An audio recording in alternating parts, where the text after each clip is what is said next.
Hello everyone. Today we learn about reflection and refraction in the boundary of two non-conducting media. Without wasting any time, let's begin.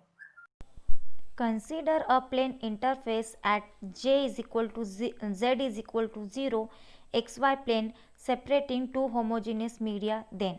Okay, बघा आपण काय म्हणतोय, आपण आज consider काय करतोय, आज आपण डिस्कस काय कन्सिडर करतोय, रिफ्रॅक्शन आणि रिफ्लॅक्शन हे आपण हे दोन जे मीडिया आहे रिफ्लॅक्शन आणि रिफ्रॅक्शनचा, तर ही आपण दोन media at a boundary in non conducting मीडियमचा आपण डिस्कस करतोय.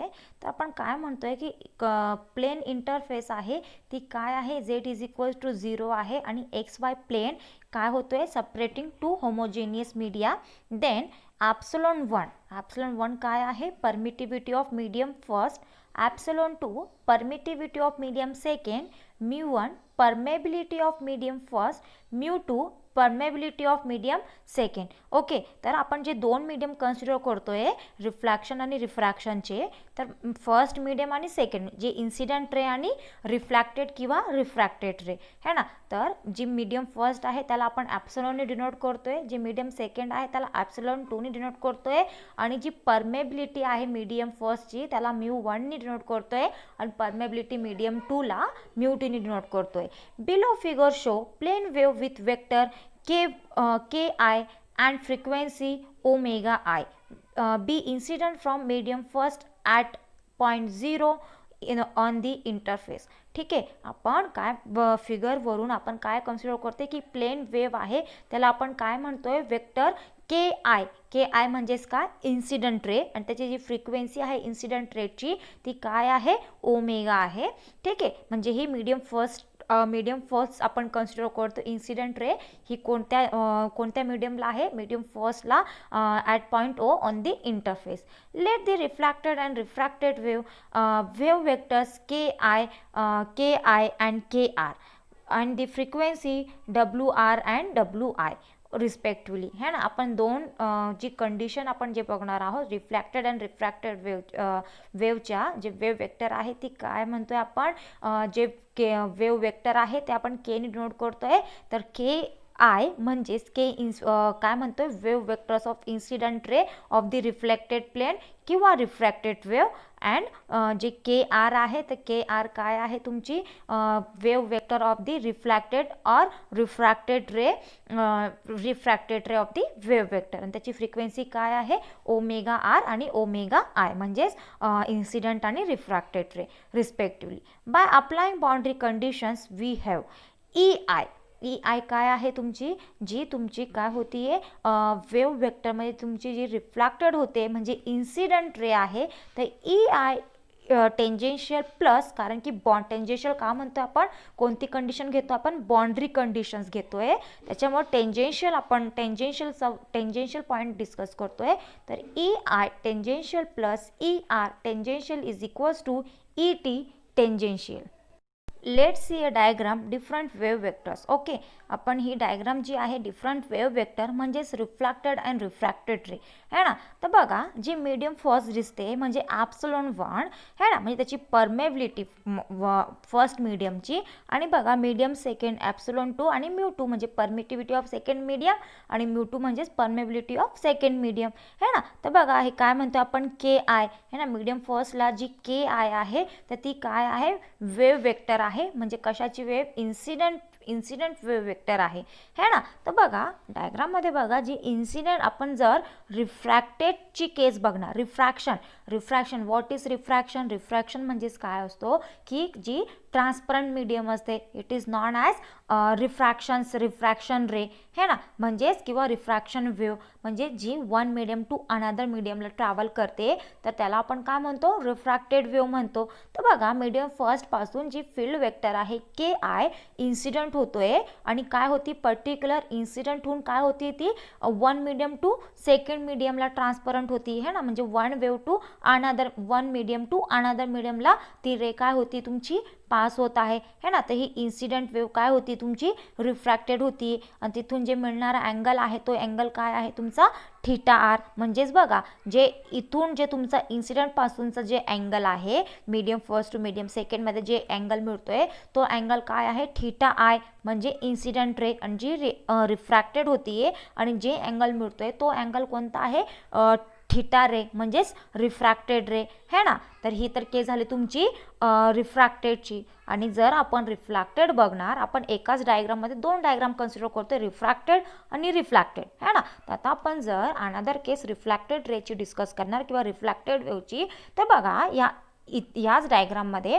रिफ्लॅक्टेड वेव्ह काय असतं की काय होतो ती बॅक टू सेम मीडियमला वापस जाते. आपण काय करतोय जर मोनोक्रोमॅटिक लाईट इन्सिडेंट करतोय ना एका सरफेसला, तर ती काय होतीये त्यालाच रिफ्लेक्ट होतीये आणि बॅक टू सेम मीडियमला वापस जाते है ना. यालाच आपण काय म्हणतोय रिफ्लॅक्टेड वेव्ह. तर बघा या डायग्राममध्ये काय होती तुमची जी इन्सिडेंट रे आहे त्या सरफेसवरती काय होती इन्सिडेंट झाली आणि ती काय होती रिफ्रॅक्टेड न होता ती काय होतीये तुमची या मीडियमला बघा रिफ्लॅक्टेड होतीये है ना. म्हणजे ती काय होती मीडियम फर्स्ट पासूनच मीडियम सेकंडला पण काय होती ती मीडियम फर्स्ट मध्येच तुमची काय होतीये इन्सिडेंट होतीये आणि त्याला काय होती ते येऊन तो या साईडनी तुमचा काय होतोय रिफ्लॅक्टेड होतीये है ना. तर आपण ही जी डायग्राम आहे तर या डायग्रामवरून आपण इक्वेशन्स म्हणू शकतो की इक्वेशन्स काय आहे तुमचा ई आय इंटू काय आहे ई आय तुमची काय आहे इन्सिडेंट रे आहे है ना. ते E I X plus E R X is equals to E T into X, याला म्हणा equations 1. In the light of give equations, हा लाईट कशाचा आहे light of the give equations. तर इक्वेशन्स काय मिळालं आपल्याला E O I into X into X e raised to the power minus I o in bracket wi into t minus ki into t plus eor x into e raised to the power I in bracket wr t minus kr into t. तर equation another मग equation काय मिळेल is equals to e o t into x e raised to the power minus I wi into t minus ki into t. या इक्वेशन्सला म्हणा 2. Equation 2 is applicable for all value of x, y and t. ओके, equation जे 2 मिळालेला आहे तो कशासाठी applicable आहे for all value X Y आणि टीच्या, where Z component is normal to the boundary equating the time very component we get. Okay, तर जे झेड कंपोनंट आहे ती झेड कंपोनंट काय आहे नॉर्मल आहे कशाची त्या बाउंड्रीची एक्स वाय प्लेनची जी बाउंड्री आहे ती काय आहे नॉर्मल प्लेन म्हणजेच झेड कंपोनंट. तर आपण काय करतोय त्याला इक्वेटिंग करतोय टाइम वेरिंग कंपोनंट सोबत. तर we get W I into T is equals to W R into T is equals to W नाही ओमेगा, फ्रिक्वेन्सी डिनोट करतोय ना आपण. तर आपण काय म्हणतोय omega I into T is equals to omega R into T is equals to omega T into T. that is omega I is equals to omega R is equals to omega T is equals to omega है ना. कारण की x Y Z साठी आपण x Y हा का x Y and T साठी आपण काय करतोय झेड हा कंपोनंट नॉर्मल बाउंड्री आहे. तर आपण काय करतो टाइम वेरिंग सोबत आपण त्याला पुट करतोय. तर आपण म्हणू शकतो की ओमेगा इन्सिडेंट ओमेगा आय म्हणजेच काय तुमची frequency of the incident ray into the time varying component is equals to frequency of the refracted ray into the time varying component is equals to omega frequency of the time into the time varying component है ना. तर आपण त्याच म्हणजे याच इक्वेशनला आपण म्हणू शकतो की काय आहे frequency of the incident ray is equals to frequency of the refracted ray is equals to frequency of the time varying is equals to काय आहे ओमेगा आहे. From this all three waves have same frequency. म्हणजे ह्या जे तिन्ही waves मिळालेल्या आहे आपल्याला, omega I is equals to omega R is equals to omega T, हे काय आहे तुमची, हे तिन्ही जे कंडिशन्स आहे, इन्सिडंट रे किंवा रिफ्रॅक्टेड रे किंवा टाइम वेरिंग कंपोनंट, हे तिन्ही कशी इक्वेशन्स आहेत, सेम फ्रिक्वेन्सीचे आहेत. नाव equating space varying component in equation 2 we have. Okay, तर इक्वेशन 2 ला आपल्याला काय करायचं आहे, इक्वेटिंग करायची आहे स्पेस वेरिंग फील्ड कंपोनंटमध्ये. तर आपण म्हणू शकतो की काय आहे तुमचा K I R into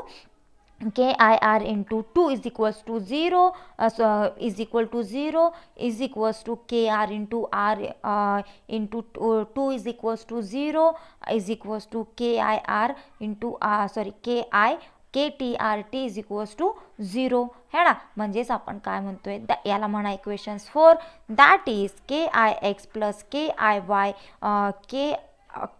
Y into Y, sorry that is equations काय मिळालं आपल्याला, K I X into X plus K I Y into Y is equals to K R X into X plus K R Y into Y is equals to K I T X into K I T into Y है ना. तर ह्याच इक्वेशनला आपण or फॉर्ममध्ये म्हणू शकतो की K I X is equals to K R X is equals to K T, याला म्हणा इक्वेशन्स 1, याला म्हणा equations 5. And K is equals to I X is equals to K R Y is equals to K T Y, याला म्हणा equation 6. Since incident beam in X Y plane, therefore kix is equals to 0, kry is equal to 0 and kty is equal to 0, means ki and kr lie in the xy plane. Let n be the unit vector. n काय आहे, unit vector आहे कशाचा, normal to the interface directed from medium first into the second, that is normal along z axis. Hence all three vectors and normal to the interface n lie in the same plane, or the incident refracted waves and also the normal to the interface lie in the plane. Therefore for incident reflected and transmitted waves we have. Okay, आता जे incident आणि रिफ्लॅक्टेड किंवा transmitted wave आहे, तर आपण काय म्हणतोय, K I into R is equals to 1 plus J cos theta 1, याला म्हणा equation 7. Next another equation, kr into r is equals to kr sin theta r plus z cos theta r, याला म्हणा equations 8.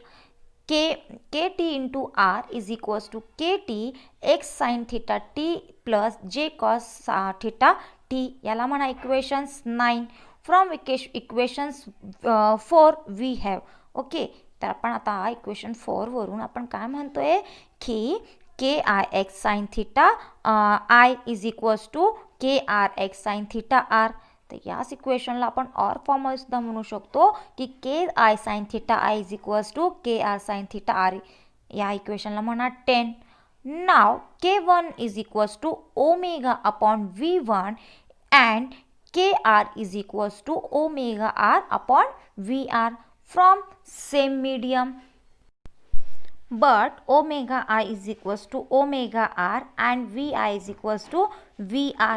हा ना, आपण काय म्हणतोय की omega I is equals to काय आहे, ओमेगा आर आहे and V I is equals to V R.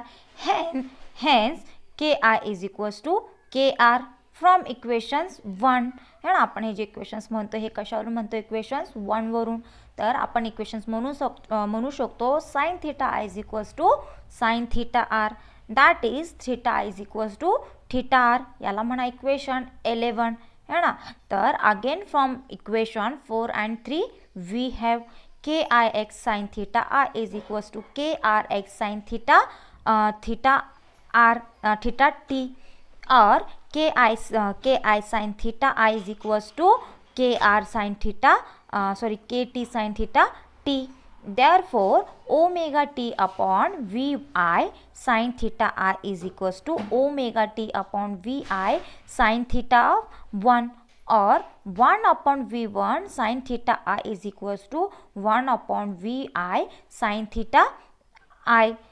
और मध्ये याच इक्वेशनला और मध्ये म्हणू शकतो की C upon v1 sin theta I is equals to C upon v1 sin theta I और n1 sin theta 1 is equals to n2 sin theta 2, where n1 and n2 the refractive indices of two media. Okay, तर हे जे n1 आणि n2 आहे हे काय आहे, refractive indices आहे कशाच्या, त्या दोन मीडियाची. This is known as Snell's law of refraction. Okay, आपण हे जे इक्वेशन्स मिळालेलं आहे n1 sin theta I is equals to n2 sin theta 2 sin theta r, तर हा जे इक्वेशन्स आहे हा इक्वेशन्स कशाचा आहे, स्नेल्स लॉचा. आपण म्हणू शकतो हा equation this is known as the Snell's law of refraction.